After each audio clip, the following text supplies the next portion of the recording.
In a Shonen Jump weekly series about a trading card game where nearly every meaningful fight is life or death, how does one create a villain that can't beat or even confront the protagonist, that cannot lose because of it being life or death, and yet is still able to captivate the audience for the longest arc in the manga's run?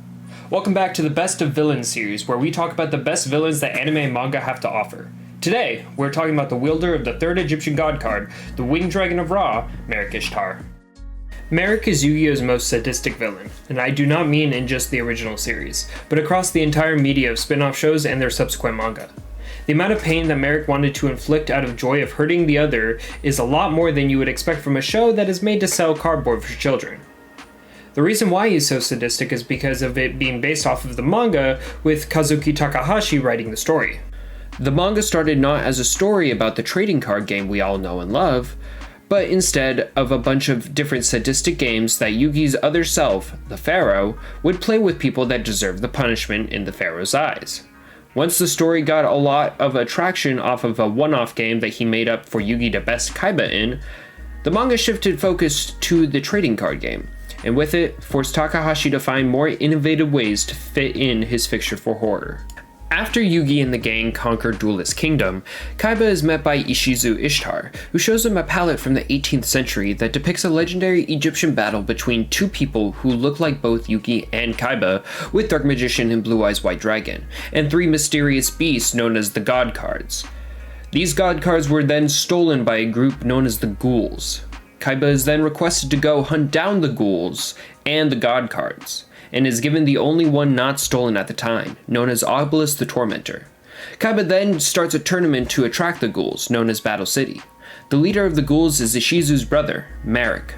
Marik's goal is to get revenge on the pharaoh based off of a preconception that he had that everything that went wrong in his life was the pharaoh's fault. So to first understand why Marik is doing the things that he is, we must first understand what he went through to get to this point. The Ishtar family is a family of gravekeepers, sworn to keep the secret of the pharaoh's true name hidden, as his name was sealed alongside a great evil in ancient times. The Ishtar's eldest son is subjected to horrific torture, to where the secrets of the pharaoh's sacred name are dug onto the back into the form of scars. The ritual is known as the Rite of the Tomb Guardians. To survive that entire procedure as a child, Marik developed a split personality. All of his hatred was formed into said personality. This version of Marik, referred to as Yami Marik, is the true incarnation of evil, and was the only suppressed thanks to his adopted brother, Rishido. Rishido is an adoptive brother of Marik. He was abandoned as a baby and was brought in by the Ishtars. He swore his life to the protection of Marik, and even wanted to stand in for Marik for the Rite of the Tomb Guardians ritual, as Marik was freaking out because he was extremely scared and was 10 years old. Marik's father hated Rishido. He constantly beat him, and when asked by Rishido to perform the ritual in place of Marik, his father said that he is not a true Ishtar and threatened to cut off his tongue if he spoke of the ritual to anyone. During the entire procedure, while Marik was screaming his heart out in terrible agony, Rishido was carving on his own face hieroglyphs to accompany Marik on the terrible journey of pain and torture. 1 year after the terrible ritual, Marik desperately wanted to venture out to the world, since he's been locked up his entire life, and asked Rishido to cover for him. Rishido agrees, and Marik and his sister Shizu go outside to a market. There, they run into a mysterious man named Shadi, who tells them that the pharaoh will rise soon, and that the Tomb Guardians will face bloodshed. They then go back to the underground, but were found out by their father, and came back to Rishido, who was beaten heavily for punishment. This causes Marik to reawaken into Yami Marik. Yami Marik then kills Marik's father. Rishido is still alive, however, and seeing him awake causes Marik to flip again. When Marik gains consciousness, he is meant to see his father tortured by his evil self. And when he asks who to blame, none other than Shadi appears, the same person who told them about the pharaoh earlier. He appears out of nowhere and tells them it was the soul of the pharaoh that caused his father to die, thus starting Marik's pursuit for revenge. Marik was subjected to living underground because not only did the Ishtars protect the memories of the pharaoh, but they also protected the Millennium Rod and the Millennium Necklace. the former in which Marik uses to brainwash people. Throughout the Battle City arc, Marik blames the Pharaoh for the torture of his life, and sets his aim towards killing him. He uses the power of the Millennium Rod to control multiple different people before actually dueling the Pharaoh face to face. The first was against a human puppet who had Slifer the Sky Dragon, a god card that Yugi ends up using as his own throughout the entire of Battle City. And a second time against Jonochi, Yugi's best friend. The duel against Jonochi had the two chained up on a pier, with Jonochi using illegal cards to kill Yugi. And the whole time, Yugi was just struggling to deal with a way to free Jonochi out of Marik's mind control. He also held Anzu captive the entire time and forbade Kaiba from interfering, as he was also having the ghouls, called Mokuba, his little brother, hostage. Marik's desire was not just to kill the Pharaoh, he wanted to tear everything from him. To him, the Pharaoh was the reason for all the pain he experienced, and why he had to give up his entire life and dreams for the sake of one dead man's memories. At the end of the arc, Marik ends up admitting that his hatred was misplaced, and used the Pharaoh as a surrogate for his anger. By the time he came to that conclusion, however, Marik caused a lot of pain and suffering. The irony of the whole situation is that Marik constantly manipulated himself the entire arc, much like how he manipulated other people. He was manipulated by rage for the Pharaoh, and in turn caused other people to get hurt. For instance, in the duel between a possessed Jonochi and Yugi, Yugi takes off the Millennium Puzzle. The Pharaoh is not even involved in the situation anymore, and yet Marik allows his emotions to blind him with rage, causing him to hurt innocent people. But Marik's emotions were also his downfall. Marik's arrogance of how to crush the Pharaoh was also a major blunder. He rushed into fighting Yugi without formatting a strategy to potentially use the two god cards at once. Instead, he decided to throw Slifer the Sky Dragon over to Yugi, giving him the best weapon that he had for the entire arc, literally an ace in the hole. If Yugi does not have access to Slifer the Sky Dragon throughout the entire Battle City, he is not able to ultimately compete against the likes of Obelisk or the Winged Dragon of Ra.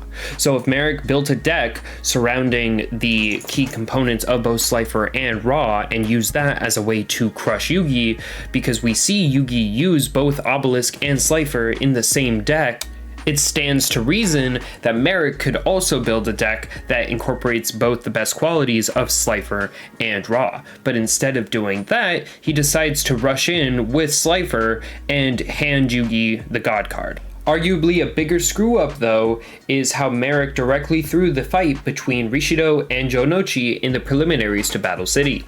In the duel, Rishido has a huge lead over Jonochi, was literally going in for the kill. But because Marik had some brilliant plan to disguise Rishido as Marik to detract heat from him, and so that Marik could infiltrate nicely into Battle City while undetected and mind-controlling Anzu, he had Rishido use the Winged Dragon of Ra to convince everyone that Rishido was indeed Marik. The issue with that is that the god cards were actual gods in the story, and because of that, Ra was very angry that a person who was unworthy of using him would dare to do so, and decided to smite both Rishido and Jonochi, with Rishido losing and going into a coma. This then causes Marik to flip back into Yami Marik, as Rishido was the only thing keeping Yami Marik at bay. And Yami Marik exists inside of Marik for the rest of the arc, up until the very end. He caused his own downfall, as Yami Marik was a sadistic person who was planning on killing the main Marik at the end of the duel between him and Yugi. On top of that, he ended up injuring Rishido, the man who swore into his life to protect Marik, and put him into a coma for the majority of the rest of the arc. I understand his logic behind doing so, but in my opinion, all he had to do was tell Rishido to exclaim that Jonochi was not even worthy to see a god card, and instead just take him out. If he did that, Marik would have likely beaten Mai for plot reasons, and the two of them would have been able to go into the semifinals, giving them a double the chance to achieve their revenge on the Pharaoh. Instead, he dropped the ball and caused his own body to be captured by his evil personality. Marik's emotions were not the only things that he was being manipulated by, however, because he was also being manipulated the entire time by Shadi. The hatred that he felt towards the Pharaoh was misplaced, and instead should have been directed towards his evil counterpart, but the entire time, much like he was manipulating the ghouls and Yugi's friends, his motions were being manipulated, and once he completes the duel and regains his body, he is no longer being manipulated against the evil Yami Marik. Instead, now he knows the truth of what he has to do and hands over the Millennium Rod over to Yugi. Once he does that, he is no longer being manipulated by anyone. The mere duality of the story between the wielder of the Millennium Item and the item itself is a fascinating narrative storytelling on Takahashi's part, as well as a fantastic story to be told for a villain. Of course, we cannot talk about Marik without talking about the other half of him, Yami Marik. Yami Marik is where things turn up to 11, to where everything he does is with the intention of causing as much pain and anguish as possible. All of his duels are shadow games, meaning that if they lose, they have to receive a punishment game, usually spelling death for them. Marik duels Mai Kujaku first, a character that was friends with the main cast in Duelist Kingdom. Throughout the duel, Takahashi really brings the gore back into Yu-Gi-Oh! With how it was in the earlier parts of the manga. Since it's a shadow game, Marik is able to link the monsters to the players, so any pain that is inflicted onto the monster is in turn felt onto the player. Marik plays monsters that are really hard to kill due to their effects, like Revival Jam, Visor Des, and the Winged Dragon of Ra. So he really doesn't have to feel any of the adverse effects of the shadow game all too often. But he does make sure that his deck is upgraded to ensure maximum suffrage for the opponent.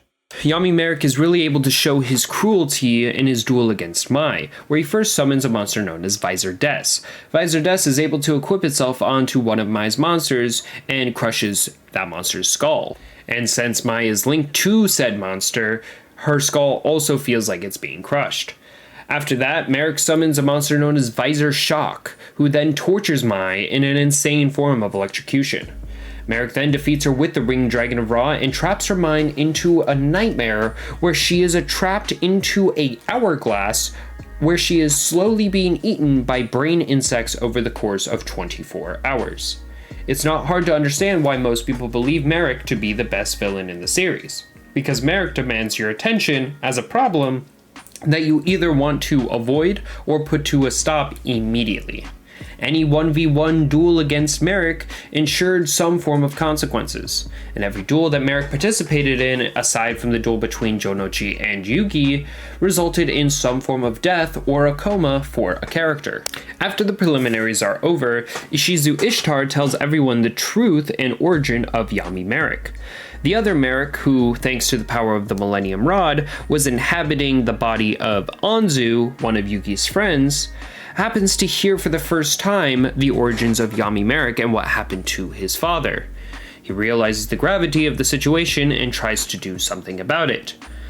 Yami Marik then duels Yami Bakura, the overarching villain of the entire Yu-Gi-Oh! Manga, who's accompanied by the soul of the other Marik, in hopes to get his body back and take revenge for the death of his father. Despite teaming up, because of Marik's arrogance, he caused him and Bakura to lose because he was too confident that he knew Yami Marik's deck. He didn't assume that he altered it, and he also assumed that he knew all of the Winged Dragon Ra's effects. However, Yami Marik knew additional effects that the Winged Dragon Ra had because Yami Marik knew the sacred chant that the original Marik did not. Despite this being a continued step of arrogance for Marik, he too has a form of growth as a duelist in Battle City. And this is the first true step for him as a duelist, by backing up Bakura and standing up against his evil self. Marik admits out loud that he was responsible as well for the death of his father alongside Yami Marik. Even though Marik does lose here, he takes a step of responsibility for himself and determination to make amends for his own actions that he caused throughout the arc by taking care of the main threat, that being his evil personality. He even tells Bakura that he does not care what happens to his body as long as Yami Marik is taken out. The idea of everyone going through their own battle city is a prevalent thing that even continues throughout the entire rest of the manga.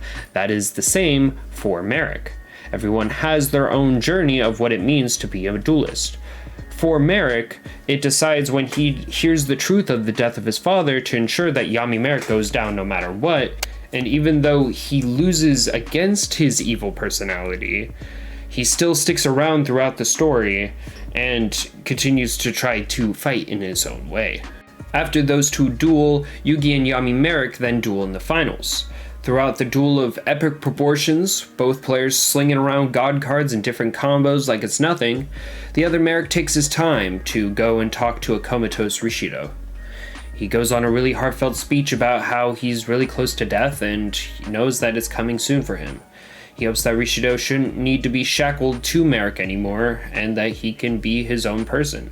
He knew that the person who would be the most heartbroken of any of this would be Rishido, and he chose his final goodbye to be with the person that wanted to share the same fate as Marik, so then he wouldn't have to go through the pain alone. Continuing with the duel between Yami Marik and the Pharaoh's main hang-up is that he could finish off Yami Marik, who, thanks to Ra's secret ability, is able to merge with Ra as an entity. The issue is that since they are in a shadow game and every monster is linked to the player, a blast that would kill Ra would also kill the fragment of the other Marik. The other Marik is shocked over the hesitation of the Pharaoh, and Rishido, who reawakens out of his coma after the speech given to him by Marik, comes to give the other Marik enough courage to take over the remaining part of Yami Marik's body to tell Yugi to attack and prove to him that he will survive the blast. Yugi then takes Marik's words and uses the attack between Dark Magician and Dark Magician Girl to blow up the Winged Dragon of Ra. Since Yami Marik was fused with the Winged Dragon of Ra, that evil personality was the one that took the majority of the blast. And regular Marik was able to tank the blast and use his consciousness to regain his body. After that, the little fragment that is Yami Marik goads the regular Marik into killing Yugi for revenge. However, thanks to going through his own form of Battle City throughout the entire arc, Marik stands firm against the evil counterpart and says that he will end things with his own hands. Takahashi then delivers my favorite panel from the entire manga. Marik surrenders to the Pharaoh and Yami Marik dies. Marik ends up showing Yugi the secrets of his memories that was implanted on his back and gives him the Millennium Rod and the Winged Dragon of Ra.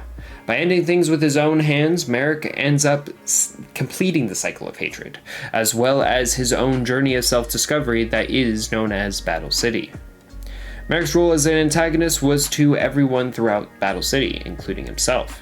He fell down a spiral of self-destruction that no one was able to stop him from until a great evil fell onto Earth, and instead of continuing said spiral, he locks in and is able to instead change the trajectory towards being a better person, as he realizes his own actions are having a negative effect on the only family that he has left in Ishizu and Rishido. The duel between the Pharaoh and Yami Marik is not only insanely entertaining, but the main highlight for me is the concept of the facedown between the Pharaoh and Yami Marik. Narratively, the Pharaoh and Yami Marik both fill the same role of other soul living in another body that possesses to duel. It is especially interesting when considering how the Pharaoh acted when the manga started. There, he loved punishing people and playing sadistic games. Throughout the story, he changes that, but if he continued acting like that previous incarnation, he could have easily turned out to be someone equivalent to Yami Marik. This duel shows a form of growth for the Pharaoh by him eventually winning against Yami Marik, conquering his previous self as well. I really like Marik as a villain. I think he is done really well, and his characterization is something that just is one example from Kazuki Takahashi's work and just how well he can be when it comes to crafting a character. That's all I got. If you like what you heard, it would be great if you subscribed. Thanks, and have a good one. Okay, bye.